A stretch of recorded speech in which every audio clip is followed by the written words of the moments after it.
All right, brothers and sisters, families and friends. No poetry in the moment, but just a brief moment to tell you what's on my mind. My son was over here, and it's a blessing to be able to see my son in person, in the flesh, and just pretty much just chill with him. That's what we do. We chill, watch little YouTube videos, watch TV, talk. Sometimes we don't really even talk. He just sit here and he go through his phone and take phone calls, and I move about the house handling whatever it is I need to handle at the time. But we are together, and it's a blessing. It's an answer to prayer. Forgive me for these glasses. I might digress here for a moment to explain that I got vision problems. So unfortunate. I cannot see. Everything is blurry in the distance. But and these prison glasses too. So if you ever wondered what they do for men in prison when they have vision problems, they get these right here. In prison, these are called birth control glasses, because it's said that if you wear these, the women won't give you any play. I'm here to say that that's not necessarily the case. uh, Maybe they're back in fashion. I don't know. Anyway, answered prayer. You seek God for something. You specifically state what it is. God, this is what I desire. This is what's in my heart. This is what I burn for. This is what I long for. And I know that it is well within the parameters of your power to grant this. Of course, there has to be a knowledge of the character of God, his holiness and righteousness, so that you don't seek those things that are contrary to the holiness and righteousness of God. It's well within the parameters of both his power and his holiness and righteousness to seek to have a relationship with your child. It's only natural. It's a given that the parent should be able to access the child. Now, my prayer was answered well after the fact. And by that I mean my son is grown.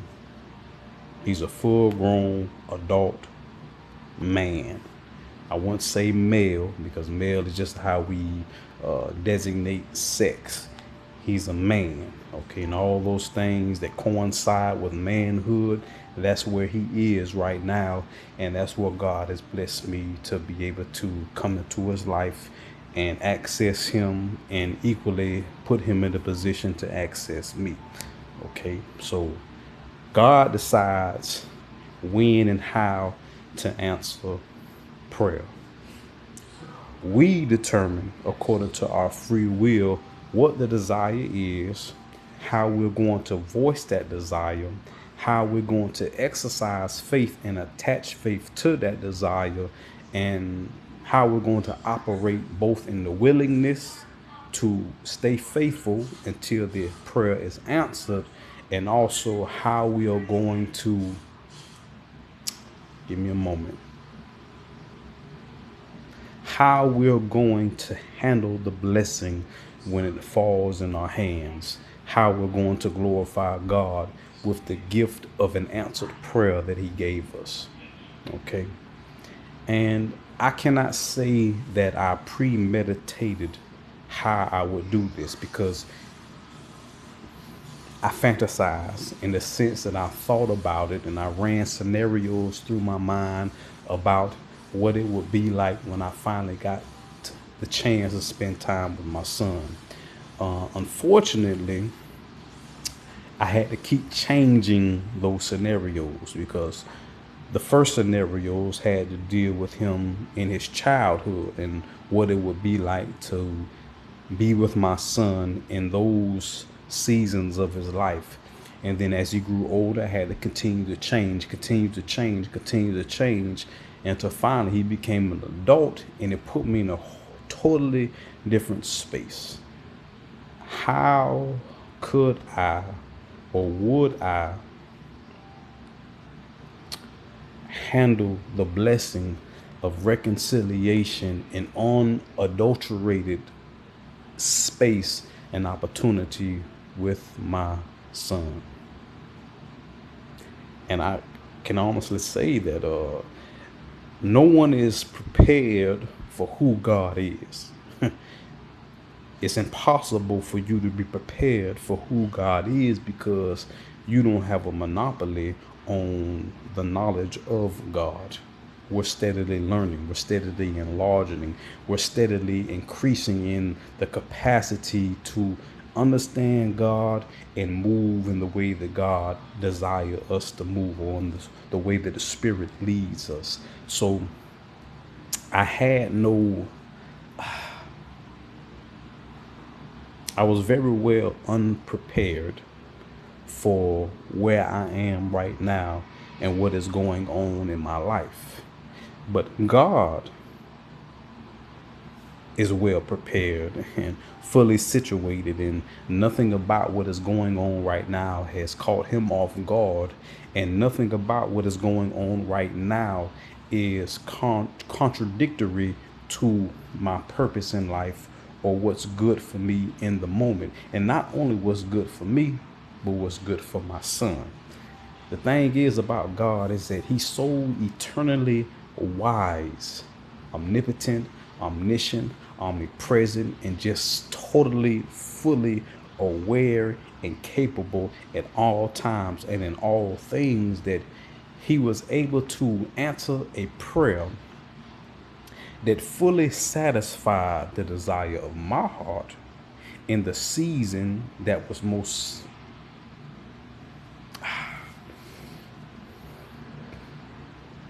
let's just say it was the right time, and as well as the desire that was in the heart of my son at the right time, bring us together at the right time so that we both, as father and son, and everything that entails that relationship dynamic where we are in the moment.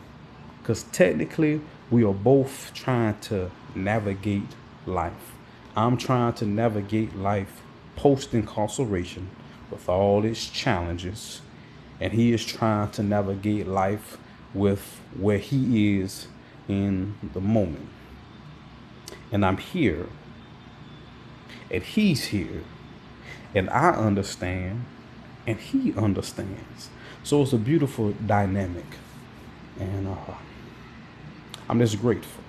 I'm grateful that I can be a part of my son's life, and that he can be a part of mine, and that whatever we have missed over the years, the missed part cannot taint or take away from what we share and what we've been blessed to delight in the present, right now.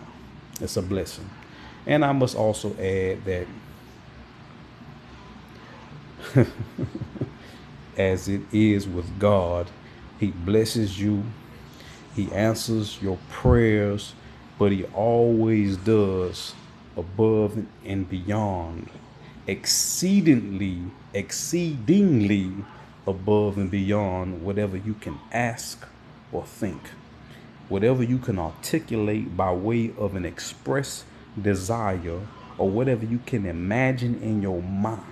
Because some of us, we get stuck in our mind, we fantasize, we think, we imagine.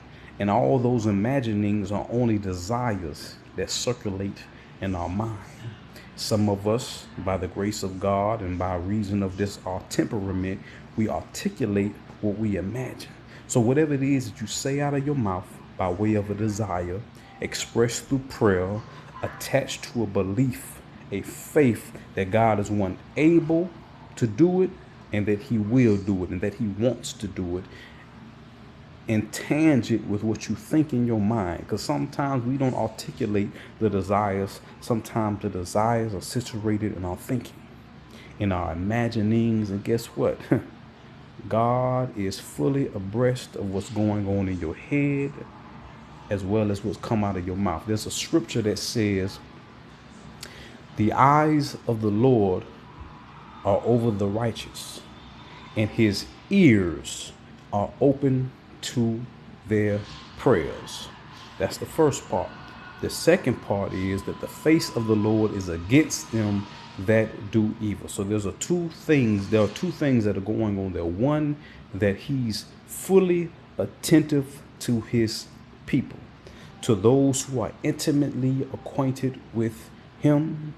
And then the second part is that he's not attentive in the least to those who are hostile towards them, to those who have no intimate acquaintance with him. I was blessed. I say blessed because answered prayer is a blessing, but being in a position to have your prayers answered, to have that intimate acquaintance and that reasonable expectation that God hears you and thus would move on your behalf, that's a blessing in and of itself. So I'm blessed in that part as well. I prayed, I desired, I sought God as much as I was capable in the moments that I spent time in prison. I adjusted my behavior.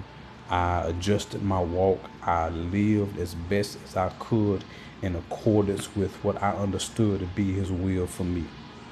And in hindsight, because hindsight always gives you better clarity about where you were, I understand more and more and more the blessing of his grace. Because even when I thought I was at my blessed, at my best and walking my most faithful, I realized that I was still missing the mark. And that is the graciousness and goodness of the Most High God. So, oh, there goes Tony. About to start watching a movie that I have never seen before. The second Avatar is about 3 hours long, and I got time at this moment and nothing else to do. I think I'm going to watch it. But I just want to share that with you all, man. If you're seeking God, and at the moment what you're seeking does not seem to be within your grasp, just keep trusting God. Keep believing, keep trusting, keep walking in accordance with what you understand to be the will of God for your life. And in due time, you will get your blessing. And it might not necessarily come with all that you imagined or thought that it would come, but it will come exactly how you need it to come in the season best suited for the blessing. And not only will it bless you, but it will also bless others as well, because God is fully capable in his eternal wisdom of blessing you with your answered prayer while simultaneously blessing others as well. It's called perfect timing, and nobody times things more perfectly than the God who created time. God bless. God keep you. God give you more than your heart and your hands can hold. That's just a fancy, articulate way of saying, may God give you an abundant blessing.